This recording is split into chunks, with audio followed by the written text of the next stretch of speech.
কাঁকড়া ফ্রাই, কাঁকড়া ভুনা এবং অক্টোপাস ভুনা এবং কাঁকড়া ফ্রাই এই সালাদ দিয়ে খাইলে ভাই ডেফিনেটলি ডাবল টেস্ট হয়ে যায়। কাঁকড়া ফ্রাই 150, আস্ত অক্টোপাস বোনা 230 টাকা। এই মিনি আমাদের এখন বাংলাদেশের জায়গায় জায়গায় এরকম হোটেল হইতেছে যেগুলোর মধ্যে কাঁকড়া বিক্রি করা হয়, তারপরে অক্টোপাস বিক্রি করা হয়। এছাড়া আরো অন্যান্য হারাম প্রাণীগুলো যেগুলো আমাদের হানাফি মাযহাব অনুযায়ী খাওয়া বৈধ নয়, এই সমস্ত প্রাণীগুলো বিক্রি করা হয়। তো এগুলো এমনভাবে প্রেজেন্ট করতেছে এবং ইউটিউবাররা এগুলো অ্যাড করতেছে, ফলে মানুষ এগুলা মানে এমনভাবে খাইতেছে মনে হয় এগুলো সবগুলাই হালাল। দেখেন এই যে অক্টোপাস, কাঁকড়া এগুলা যদিও অন্যান্য মাযহাবে খাওয়া বৈধ, কিন্তু হানাফি মাযহাবে এগুলা খাওয়া বৈধ না। হানাফি মাযহাবে শুধুমাত্র প্রাণীর যেই পানিতে থাকা পানিতে যেগুলো থাকে এগুলোর মধ্যে শুধুমাত্র মাছ খাওয়া বৈধ, এছাড়া অন্য কোনো কিছু খাওয়া বৈধ নয়। এখন অক্টোপাস এটা মাছ না, আপনি গুগলে সার্চ করেন দেখবেন অক্টোপাস মাছ না, কাঁকড়া মাছ না, চিংড়ি এটাও মাছ না। দেখেন আপনি হানাফি স্কলার যারা আমাদের বাংলাদেশি না, বাংলাদেশের বাইরের যে হানাফি স্কলাররা এরা কিন্তু বলে চিংড়ি মাছ খাওয়া জায়েজ নেই। কারণ কি, চিংড়ি মাছও মাছ না, চিংড়ি মাছটা আমাদের বাংলাদেশি মাছ মনে করা হয়, ফলে আমাদের বাংলাদেশে এটা খাওয়া হইতেছে।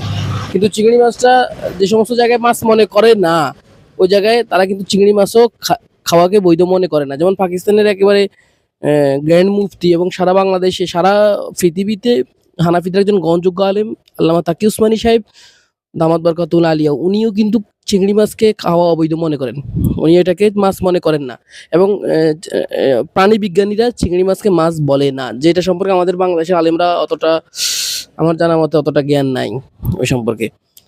এবং এটা নিয়ে তো আলোচনা হয় না, কারণ বাংলাদেশে এটা মাছ হিসেবে পরিচিত হওয়ার কারণে এটা মাছ হিসেবে বাংলাদেশের আলেমরা এটাকে খাওয়া বৈধতা দেয়।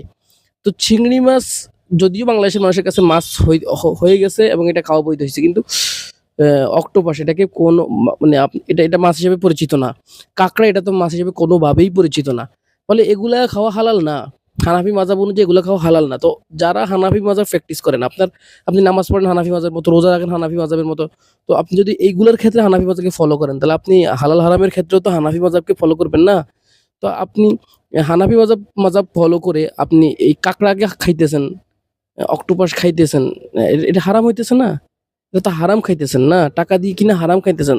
তো এটা হারাম। এটা যদিও শাফি মাযহাবে এটা বৈধ, অন্যান্য মাযহাবে বৈধ হলেই আমার মাযহাবে বৈধ হয়ে যাবে, ব্যাপারটা এমন না। আপনাকে বলবেন যে ইসলামে এক মাযহাবে ভিন্নতা থাকার কারণে যুক্তি অবশ্যই আছে। তো যুক্তির আলোকে গেলে, ধর্মীয় আলোচনাতে গেলে সেটা অন্য হিসাব, কিন্তু আপনি যখন মাযহাবে থাকবেন তখন এটা বিষয়টা স্বাভাবিক।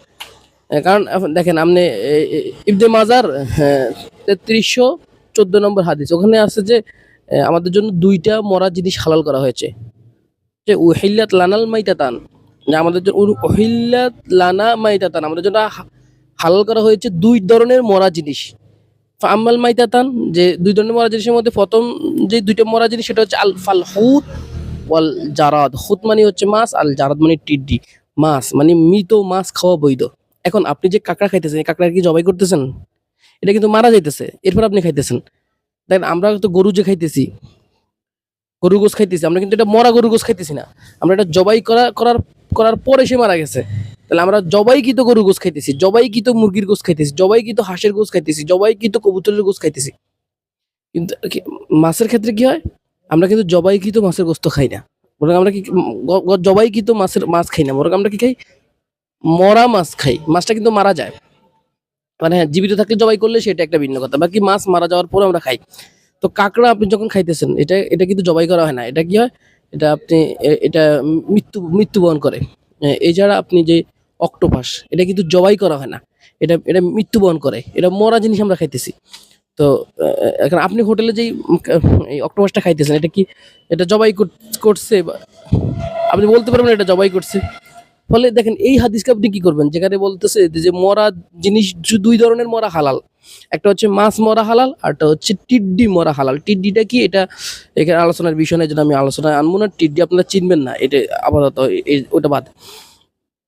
তো মরা জিনিসের মধ্যে আপনার এখন আপনি অক্টোপাস খাইতেছেন, এটা তো আপনি মরা অক্টোপাস যখন খাইতেছেন, ওটা তো আপনার জন্য হালাল না। স্পষ্টভাবে হাদিসে বলতেছে যে আমাদের জন্য দুইটা মরাই হালাল করা হয়েছে, একটা মাছ আর একটা টিড্ডি। তো এখানে তো অক্টোপাস নাই, এখানে তো কাঁকড়া নাই, আপনি যে এগুলো খাইতেছেন এবং এই হোটেলগুলোর অ্যাড করতেছেন, দেখেন যারা অ্যাড করতেছেন আমি আপনাদেরকে সাবধান করি যে আপনার একটা অ্যাডের কারণে হাজার হাজার মানুষ যদি গিয়ে ওই হারামগুলো ভক্ষণ করে, ওই হারাম ভক্ষণের যে গুনাহ এগুলো কিন্তু আপনারা টাকার জন্য, সামান্য টাকার জন্য আপনারা এই সমস্ত অ্যাড করেন। ধর্মের কোনো বালাই নেই, ধর্মের কোনো বালাই নেই, যার যা মন চায় শুধু মানে ইনকাম ইনকাম ইনকাম। আল্লাহ তাআলা হেফাজত করুক। আমরা যত আকর্ষণীয় করে দেখেন, যারা শুকুরের মাংস খায় এরা এত আকর্ষণীয় করে আপনাকে এটা রান্না করে দিতে পারবে।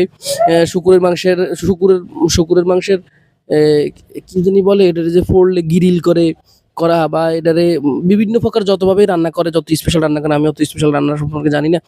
তো আপনার কাছে কিন্তু যদি আপনাকে যদি না জানে খাইতে দেয় কুকুরের মাংস, শুকুরের মাংস, শিয়ালের মাংস, আপনি কিন্তু খাইতে পারবেন এবং আপনার কাছে খুব সুস্বাদু লাগবে। না জানাই দিলে, জানাই দিলে ভালো লাগবে না, কারণ কি আপনার এটার প্রতি একটা ঘৃণা আছে, ওই ঘৃণার কারণে আপনার কাছে ভালো লাগবে। কিন্তু না জানাইয়া দিলে কুকুরের গোস্ত আপনার কাছে ভালো লাগবে। এমনকি গরুর গোস্ত যেরকম আপনার কাছে মজা লাগে, ভালো করে রান্না করে দিলে তার মতো লাগতে পারে, আবার তার থেকে ভালো লাগতে পারে বেটার রানলে। ফলে ভালো লাগার দ্বারা, সুস্বাদু হওয়ার দ্বারা যদি কোনো জিনিস হালাল হয়ে যেত, তাহলে কুকুরের গোস্তগুলো কিছুই হারাম থাকতো না। হ্যাঁ, আবার আপনার গরুর গোস্ত হালাল থাকতো না। গরুর গোস্ত কেউ যদি খারাপভাবে রান্না করে তাহলে এটা কি হারাম হয়ে যাইব? তাহলে গরুর গোস্ত যদি খারাপভাবে রান্না করে তাহলে সেটা হারাম হবে না। ঠিক শুকুরের গোস্ত কেউ যদি ভালো করে রান্না করে সেটা হালাল হবে না। এরকম কাঁকড়া, অক্টোপাস এগুলো যত সুস্বাদু করে রান্না করুক না কেন এটা হালাল হবে না। হ্যাঁ, আবার যদি মাছ, যে কোনো মাছ যেটা খাওয়া বৈধ, ওই মাছগুলোকে যত খারাপভাবে রান্না করুক, মানে হারাম জিনিস যদি তার মধ্যে না দেয়, আপনার যদি সুস্বাদু না লাগে, তবু সেটা হারাম হবে না। ফলে হালাল কখনো হারাম হয় না, হারাম কখনো হালাল হয় না। হারাম যেটা সেটা যত সুস্বাদু করে রান্না করুক না কেন সেটা হারাম। এই যে হোটেলগুলোর ভিডিও দেখে আমরা, আল্লাহ তাআলা হেফাজত করুক, আল্লাহ তাআলা হেফাজত করুক।